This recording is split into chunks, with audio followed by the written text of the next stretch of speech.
do some water. Nice step. Pressure switch.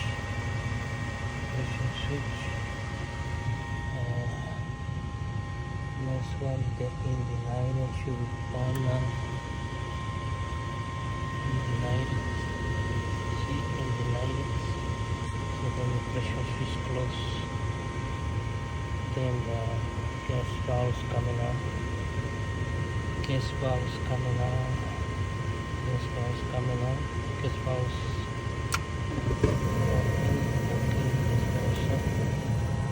And this one is the fan. Fan is coming on.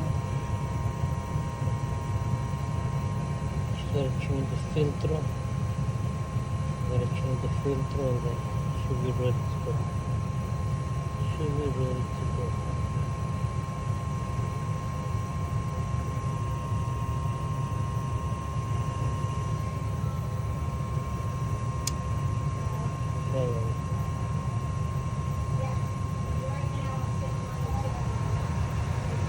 Okay, furnace on.